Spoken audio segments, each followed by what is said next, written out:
শয়তান যৌনবাদী ও যৌনতা ছড়াতে ভালোবাসে। আর এগুলোর সব চাইতে পেছনে কলকাঠি নাড়াচ্ছে শয়তান। আর শয়তান মেয়েদেরকে দিয়ে এটা খেলায়, কারণ মেয়েরা শয়তানের জাল। ওরা যখন বেপরদায় চলে, শয়তান বলে ওদেরকে আমি জাল হিসাবে ব্যবহার করি। আর দেখবেন এই সমস্ত মহিলারা এগুলো তাল পাল লাগায়। এই মানুষগুলো তো যে কোনো মানুষের এলাকার মানুষ। এরা এই বাংলাদেশের 64 জেলার এই দায়িত্বে প্রাপ্ত মানুষগুলো, এরা এই বিভিন্ন জেলার মানুষ না? এরা ছুটি নিয়ে অন্তত মাসে 2-5 দিন বাড়ি আসতো না? তো কিভাবে থাকতো আপনার সাথে? আমার তো বিশ্বাস হয় না। হয় গমের বড়ি খাইতো, নাই লাল পানি খাইতো, তাছাড়া ওর ঘুম আসা সম্ভব না। স্বামী স্ত্রীর হক, মা বাবার হক, প্রতিবেশীর হক, এবং কি কাজের ছেলে মেয়ে যারা কাজ করে খায় বাড়িতে দোকানে, এই সমস্ত মানুষের হকের কথাও কোরআনের এই আয়াতের ভেতরে আছে। প্রত্যেকটি জিনিসের উপরে আপনার হক আছে। আর কিয়ামতে এই হকগুলো সম্পর্কে আল্লাহ আপনাকে স্ব আকারে প্রশ্ন করবে। আল্লাহ আমাদের যেন প্রশ্ন করে আটকাতে না পারেন, সেই জন্য এটা তেলাওয়াত করলাম। আমি সহ প্রত্যেকে এবার প্রবেশ করছি। আল্লাহ রাব্বুল আলামিন বলেন, ওয়া'বুদুল্লাহা ওয়ালা তুশরিকু বিহি শাইআ। হে পৃথিবীর মানুষেরা, তোমরা আল্লাহর ইবাদত করো, আমি আল্লাহর সাথে কাউকে শরীক করবা না। প্রশ্ন আসতে পারে, ইবাদত তো করি, কি করেন আপনি? 5 ওয়াক্ত নামাজ হয়তো পড়েন, রোজা রাখেন। আর মেয়েরা যারা আছে খুব বেশি হলো কালো বোরকা পরে একটু ঘোরে, এই শেষ। ইবাদত এতটুকু শব্দ না, এটা ব্যাপক অর্থবোধক একটা শব্দ। কোন মানুষ যদি মানুষের সাথে কথা বলে, এইটাও ইবাদত। আকুলু লিন্নাসি হুসনা। কেউ যদি মানুষের সাথে একটা ভালো কথা হাসি মুখে বলে, নবীজি বলেন এইটার দ্বারা তার একটা সাদগা দেওয়ার সওয়াব হয়। কত মানুষ আছে কথা বলতে চায় না, গোমরা মুখ, চুপ করে থাকে। কথাবার্তারা এমনকি দুনিয়ার কোন স্বার্থের কারণে কথা বন্ধ পর্যন্ত করে দেয়। মুরগিতে ধান খেয়েছে, এতটুকু একটা অপরাধ, এই নিয়েও মাসের পরে মাস ঝগড়া, কথা বলে না, এমন মানুষ নেই দুনিয়ায়। আপনি যদি মারা যান, এই অবস্থায় 3 দিন পার হয়ে যায়, দুনিয়ার কোন স্বার্থ নিয়ে কারো সাথে গন্ডগোল, মারামারি, ঝগড়াঝাটি, মরে গেলেন 3 দিন পর, আপনি বেঈমান হয়ে মরবেন, ঈমান নসিব হবে না।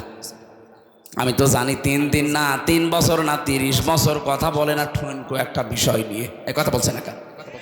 আর এগুলোর সব চাইতে পেছনে কলকাঠি নাড়াচ্ছে শয়তান। আর শয়তান মেয়েদেরকে দিয়ে এটা খেলায়, কারণ মেয়েরা শয়তানের জাল।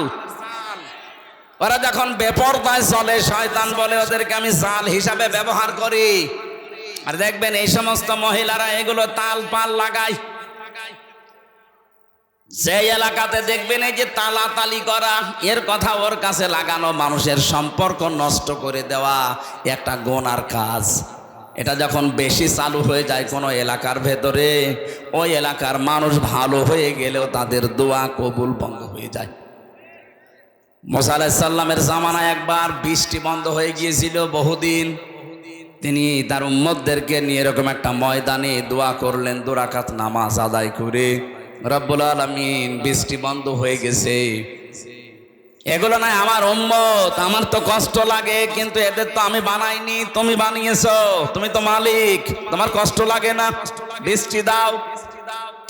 3বার মোনাজাত করলেন, আল্লাহ বলেন হাত ফেরাও, বৃষ্টি হবে না। মুসা নবী তো নাছর বান্দা, তিনি আল্লাহর সাথে কথা বলতেন, ডাক দিয়ে বলে, মাবুদ না, দেওয়াই লাগবে, কেন দেবে না ওই কারণটা বলো। আল্লাহ তাআলা বলেন, বৃষ্টি দিতে পারি, তুমি যাদেরকে নিয়ে দোয়া করছিলে এর ভেতরে একজন নামিমা, তালাতালি করা মানুষ আছে। ওই লোকটা যতক্ষণ এই মোনাজাতে হাজির থাকবে, তোমার দোয়া নবী হলেও কবুল হবে না। হযরতে মুসা নবী বললেন, আল্লাহ তুমি শুধু ওর নাম বলো, দেখো ওর কি করি। আল্লাহ বলছে, না, আমি নিজেই নাম ধরে কথা বলতে নিষেধ করি মানুষকে, আর এখন আমি নাম ধরে দিলে তুমি ওরে মারামারি করবা, অপমান করবা, আমি এটা হতে দেব না। মুসা নবী বলে, আল্লাহ তাহলে আমি টের পাবো কি করে? আল্লাহ পাক বলেন, তুমি এই মাসলাটা শুধু ওদের সামনে বলো, ওদের ভেতর থেকে যদি কেউ তাওবা করে নেয় তাহলে আমি আল্লাহ আমি ভেবে চিন্তে দেখব। উনি উম্মতদের সামনে বয়ান দিলেন, এখানে আমি নবী একা না, সব নবী যদি এখানে এসে দোয়া করে দোয়া কবুল হবে না। কারণ এর ভেতরে যে নামিমা তালাতালি করা মানুষ আছে, এই মানুষটা যতক্ষণ বের হয়ে না যাবে, তাওবা না করবে, ততক্ষণ পর্যন্ত এখানে বৃষ্টি নামবে না। আসলে সবাইকে আমি তাওবা করাই, তাহলে ওই লোকটাও তাওবা করবে। হযরতে মুসা তাওবা পড়লেন। তাওবা মানে এই যে আস্তাগফিরুল্লাহ রাব্বি মিন কুল্লি, এটা তো একটা বাক্য। তাওবা মানে অপরাধের স্বীকৃতি দেওয়া। মনে মনে বলেন আর সামনে প্রকাশ্যে বলেন, ওপেন বলেন, আপনাকে বলা লাগবে যে আমি অপরাধী। এই যে অপরাধ বোধ, এইটা আমাদের ভেতর থেকে উঠে গেছে। অন্যায় করার পরেও অনেক মানুষ বুক ফুলিয়ে টান করে বলে কি করেছি, কি করেছি মানে আপনি কি করেছেন? আপনার বিবেককে প্রশ্ন করেন তো। 15.5 বছরে যারা দায়িত্বে ছিল তাদের বিবেককে যদি একটু প্রশ্ন করে যে কি করেছি আমি। কত মানুষ আমার কারণে মিথ্যা মামলায় জেল খাটতেছে, মিথ্যা সাক্ষী দিয়ে তারে আমি ঘরে থাকতে দেই নাই, তার ব্যবসা বাণিজ্য বন্ধ করে দিয়েছি। না বগুড়া এগুলো ছিল না? সিলেটে এই জেলা আরো বেশি থাকার কথা। কত মানুষ এই দেশে গম হয়ে গেল, খুন হয়ে গেল আয়না ঘরে। আমি 14 বছর পর্যন্ত মানুষ দেখেছি এত বড় বড় নখ হয়ে গেছে, চুল দাড়ি গোপ মনে হচ্ছে যে জঙ্গল থেকে বেরিয়ে আসতেছে। এত বড় বড় নখ দিয়ে এই দেওয়ালের সাথে খসিয়ে খসিয়ে লিখে রাখতো মোবাইল নাম্বার দিয়ে যে ভাই আমি আজ 14 বছর হয়ে গেল, যদি এই নাম্বারটা বাইরে কেউ দিতে পারেন বলবেন যে আমি বেশি আছি। কি করেছে আপনি টের পান না? আমি 10 দিন আয়না ঘরে ছিলাম, আমি টের পেয়েছি যে কি করেছেন আপনি। ওখানে আমি 5 বছর 8 বছর 10 বছর 14 বছর একাধারে মানুষ পড়ে আছে, তাদের সাথে আমার দেখা হয়েছে। আর আপনি এখনো বলেন যে আমি কি করেছি। ওখানে যদি আপনার 14 বছর না 14 দিন রাখা যায়, আপনি এমনি হার্ট অ্যাটাক করে মরে যাবেন। এই যে এত বড় বড় অপরাধ করার পরও এখনো পর্যন্ত অনেকের অনুশোচনা নেই, স্বীকৃতি নেই, অনুতপ্ত হওয়ার কোনো আলামত নেই, আরো বৃদ্ধি বাড়তেছে। আপনাকে আল্লাহর ভালো বানাবে না। কারণ যারা অপরাধ করার পরে স্বীকার করে না তাদেরকে আল্লাহ শয়তান বানিয়ে দেয়। হযরতে আদম ভুল করেছিলেন, স্বীকার করেছিলেন, আর শয়তান ভুল করার পরে স্বীকার তো করে নাই, আরো আর্গুমেন্ট পেশ করেছে, ক্বালা আনা খায়রুম মিনহু, আমি ওর চাইতে ভালো। কি করেছি আমি জোরে সেজদা দেব। এই যে এই কি করেছি এই কথা বলে শয়তান কে? যারা পালিয়েছে দেখেন তো, তারা এখনো পর্যন্ত মুখ জোর থামে না, কথা বলে না কেন? এই জন্য অপরাধ করার পরে যারা স্বীকার করতে চায় না, সে যেই হোক, পরে আল্লাহ হেদায়েত থেকে বঞ্চিত করে দেয়। আর আমার তো মনে হচ্ছে 15.5 বছর যারা অত্যাচার, জুলুম, নির্যাতন, গুম, খুন আর মিথ্যা মামলা, মিথ্যা সাক্ষী আর চাঁদাবাজি, বিশেষ করে আয়না ঘরের সাথে যারা জড়িত, এদের কপালে মনে হয় আল্লাহর হেদায়েত দেবে না। এত কিছু, আর আপনি বলেন আমি কি করেছি? শয়তান পর্যন্ত ওই দৃশ্য দেখে আমার মনে হয় কাঁদবে, কিন্তু এই জালেমদের চোখে কাঁদা তো দূরের কথা, আরো উল্টা পাল্টা কথা, আরো হাসি তামাশা করতো। এই মানুষগুলো বাইরে এসে এরা এদের স্ত্রীদের কাছে থাকতো কি করে, এরা সংসার করতো কি করে? আমরা নাই ভেতরে মাটির নিচে থেকে, আপনাদের সাথেই তো তারা বেড়াতো। এই মানুষগুলো তো যে কোনো মানুষের এলাকার মানুষ। এরা এই বাংলাদেশের 64 জেলার এই দায়িত্বে প্রাপ্ত মানুষগুলো, এরা এই বিভিন্ন জেলার মানুষ না? এরা ছুটি নিয়ে অন্তত মাসে 2-5 দিন বাড়ি আসতো না? কিভাবে থাকতো আপনার সাথে? আমার তো বিশ্বাস হয় না। হয় গমের বড়ি খাইতো, নাই লাল পানি খাইতো, তাছাড়া ওর ঘুম আসা সম্ভব না। এই জন্য তাওবা মুসা নবী যখন করেছিলেন, তখন প্রথমে সবাই অনুতপ্ত হয়েছে, অনুশোচনা হয়েছে, ঘোষণা দিয়েছে যে হ্যাঁ আমরা অপরাধী। 2 নম্বরে জীবনের মতো এই কাজ আর কোনো দিন করব না বলে সিদ্ধান্ত নিয়ে অটল থেকেছে। এগুলো নেওয়ার পরে আল্লাহ পাক বলেন এবার দোয়া করো। দোয়া করতে দেরি, বৃষ্টি নাজিল হতে দেরি হয়নি। কি বুঝলেন মুসা নবীর এই হাদিস থেকে? এখানে আমির হামজা না কাবা শরীফের ইমাম যদি এসে দোয়া করে, আর এই যে তালা তালি করা লোক যদি নারী পুরুষের ভেতরে কেউ থাকে, আজকের এই মাহফিলে এই দোয়া কবুল হবে না, মাঠে মারা যাবে। সুতরাং এরকম তালাতালি করার অভ্যাস যাদের আছে, এর কথা ওর কাছে লাগায়, ওর কাছে ওর কথা লাগায়, সম্পর্ক নষ্ট করে দেয়। আপনি আগের থেকে বাড়ি চলে যান, ওই যে একজন চলে যাস, যান যান যান যান তাড়াতাড়ি চলে যান। আপনি থাকলে আমাদের মাহফিল আর হবে না, যান যান। চলে যাচ্ছে যারা, চলে যাক, এরা চলে গেলে আমরা তারপর মাহফিল শেষ করব। তালাতালি করা মানুষ নিয়ে আমরা মোনাজাত করতে রাজি না, কারণ মাহফিলই কবুল হবে না। জীবনের মতো অপরাধ থেকে বাঁচা যাবে না যে যাক জীবন চলে যাক, আমি তালাতালি করব না। কার জন্য তালাতালি করে সম্পর্ক নষ্ট করে না? এই অভ্যাস বেশি মেয়েদের ভেতরে। কথা বলুন না কেন? সম্মানিত মা বোনের, আপনার নামাজ রোজা এই কালো বোরকা সব কিন্তু একেবারে মাঠে মারা যাবে, কিচ্ছু কবুল হবে না। মুসা নবীর মতো এত বড় পাওয়ারফুল নবী হাত তুলে বসে আছে, আল্লাহ হাত ফেরত দিচ্ছে, আর আপনি কোথাকার কি? এই জন্য এবাদত এইটাও, কথা বলাও এবাদত।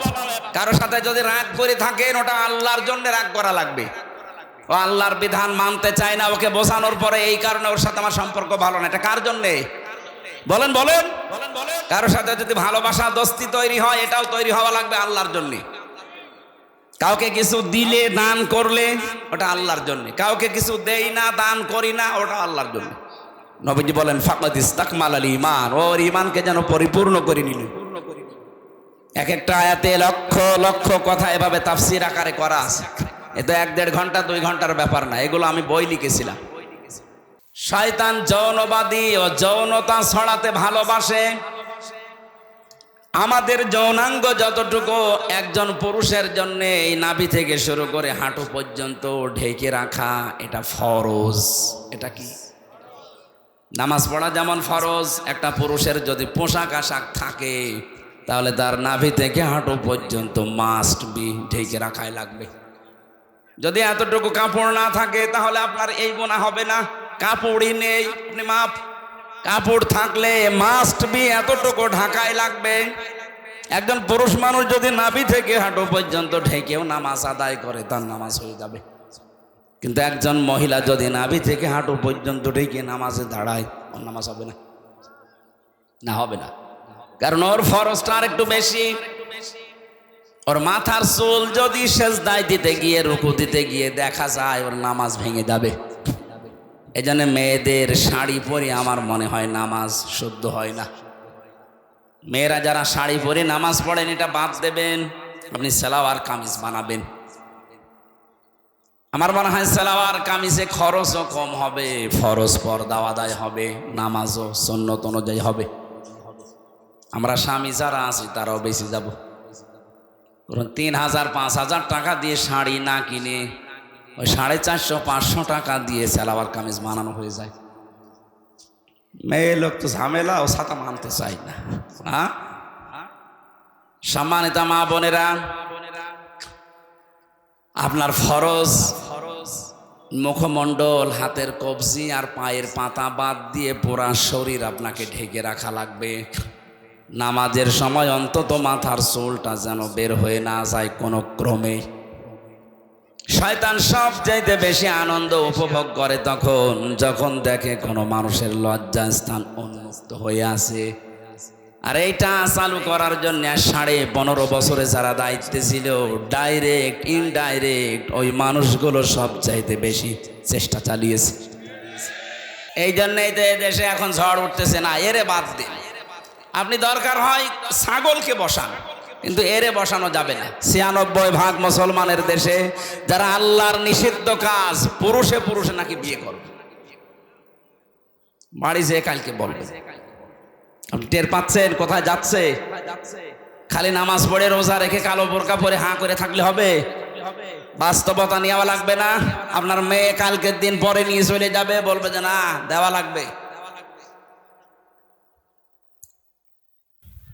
সুতরাং আজকে থেকে সিদ্ধান্ত নিয়ে যাবেন, আমি যাই করি না কেন, যদি আমি টয়লেটেও বসি, আমি মাওলানা এ ঘোষণা দিয়ে এসেছি বগুড়ার মাটিতে যে আমি গাইডলাইন পাবো, নবীজি যেইভাবে টয়লেটে গিয়েছে আমি ওইভাবে যাব। এই কথা বুঝতেছেন? আমার মনে হয় এখানে শিক্ষিত মানুষ আছে, এরা যা শুনছে যেভাবে যদি মানতে পারে মাহফিল সাকসেস। আর যদি এখানে সব রেখে চলে যায় তো আমার বেকার খালি বকবক করা হবে।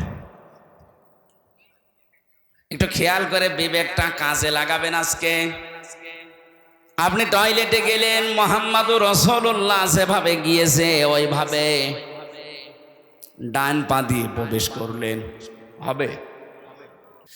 নবীজি জীবনে কোনোদিন ডান পা দিয়ে টয়লেটে বসেছেন? বলেন বলেন। কে দিয়ে? আরো জোরে। বাম পা দেওয়ার সময় তিনি বলতেন আল্লাহুম্মা ইন্নী আউযু বিকা মিনাল খুবুসি ওয়াল খাবাইস। খুবসি না, খুবুসি, বহু বচন এটা। কারণ জিন শয়তান, জিন পরি অনেক আছে, একটা না। পৃথিবীতে সবচাইতে বেশি শয়তান আনন্দ পায় নারী এবং পুরুষের লজ্জায় স্থান দেখে। কারণ শয়তান যৌনবাদী ও যৌনতা ছড়াতে ভালোবাসে।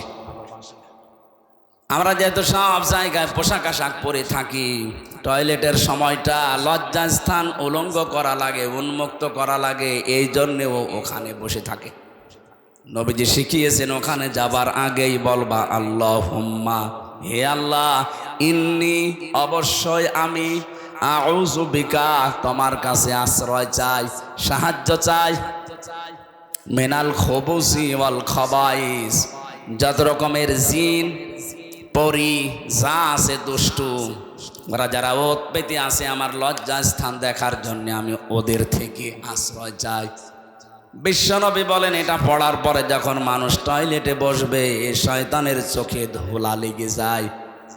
তাহলে এখান থেকে একটা মাসলা বের হয়, যেটা বোঝানোর জন্য বলছিলাম। বিশ্বনবী বলেন যখন আপনি দোয়া পড়ে বসলেন 8 মিনিট 10 মিনিট আপনি কাজ করলেন, বের হওয়ার সময় বলবেন গফরানাক, বাম পা দিয়ে বের হবেন।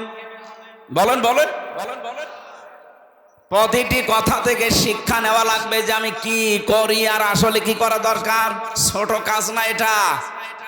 এইটাও নবীজি গাইডলাইন দিয়েছেন যে ডান পা দিয়ে এবার বের হবা, বাম পা দিয়ে বের হওয়া যাবে না।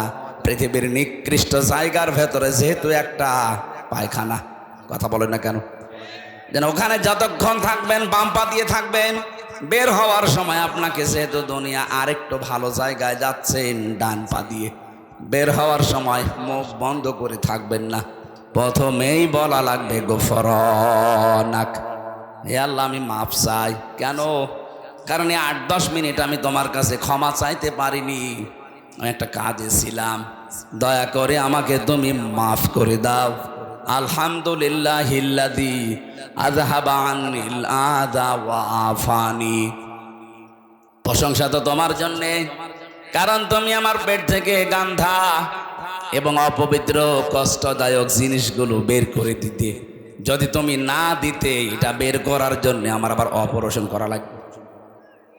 যাদের পাইলস হয়, অর্শ হয়, ফিস্টুলা হয়, আপনি দেখেছেন বাস্তবতা তার কারে বলে 10 মিনিট 8 মিনিট না, ঘন্টার পরে ঘন্টা লোকটা বসে আছে ওই রকম জায়গায়।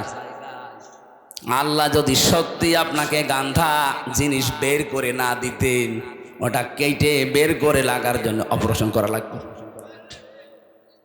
হাদিস পড়েছি কোন মানুষ যদি সত্যি এই দোয়াটা পড়ার সময় বের হওয়ার সময় আমল করতে পারে, এরকম কঠিন রোগ থেকে আল্লাহ তারে আস্তে আস্তে বাঁচিয়ে দেয়। জীবনে দোয়া অনেকে আছে পড়েই।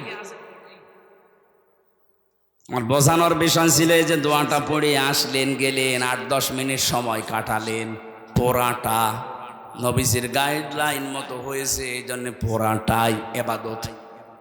কথা বলেন না, এটা যে এবাদত মানেন তো। আপনি মনে করছেন আমি 10 মিনিট টয়লেটে থাকলাম, এটা আবার এবাদত হয় কি করে? হ্যাঁ, কারণ এই তরিকাটা রাসূলুল্লাহর। এ তরিকা যদি আপনি আব্রাহাম লিঙ্কনের মতো করেন, আপনি যদি জো বাইডেনের মতো যান আর বের হন, ডোনাল্ড ট্রাম্পের মতো যান আর বের হন, ওইটা তখন আর ইবাদত হবে না। ওটা কিয়ামতের দিন আপনাকে আল্লাহ হাজির করবে ওই ট্রাম্পের সাথে। কারণ আপনার গাইডলাইন দাতা, আপনার আদর্শ, আপনার অভিভাবক হয়ে দাঁড়িয়েছে, পথ প্রদর্শক ট্রাম্প। কথা বলে না কেন?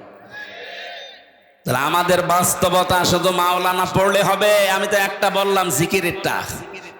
দুনিয়ায় যত রকমের কাজ আছে প্রত্যেকটি কাজে সেই অনুসরণ করা লাগবে মুহাম্মদুর রাসূলুল্লাহ। কেউ বাজারে গেছে, কিভাবে দরদাম করবে, কিভাবে তার ক্রেতা বিক্রেতার বিক্রি হবে, এমন কোনো কাজ নেই নবীজি জীবনে করেননি।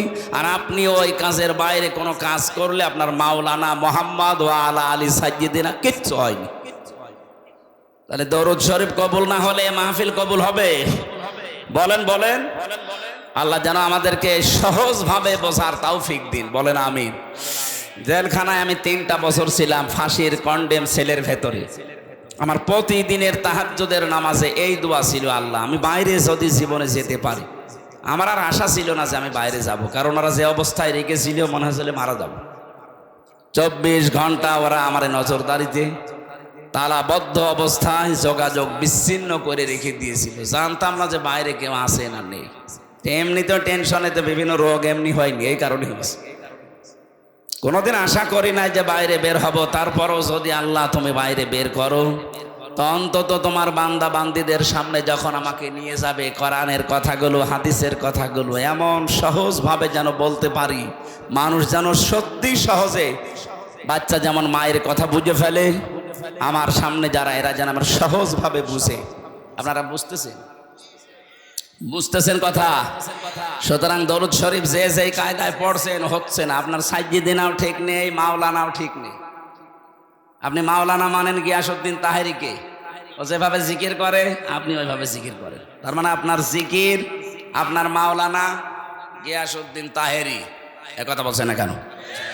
আপনার মাওলানা আপনার জিকির হওয়া লাগবে তো মুহাম্মদুর রাসূলুল্লাহর মতো। কথা বলেন না কেন? আপনার ব্যবসা হওয়া লাগবে মুহাম্মদুর রাসূলুল্লাহর মতো। আপনার রাজনীতি হওয়া লাগবে মুহাম্মদুর রাসূলুল্লাহর মতো। আপনার অর্থনীতি হওয়া লাগবে মুহাম্মদুর রাসূলুল্লাহর মতো। হ্যাঁ, আপনি নামাজ পড়েন রসুলের মতো, রোজা রাখেন ওনার মতো, ব্যবসা করেন আব্রাহাম লিঙ্কনের মতো।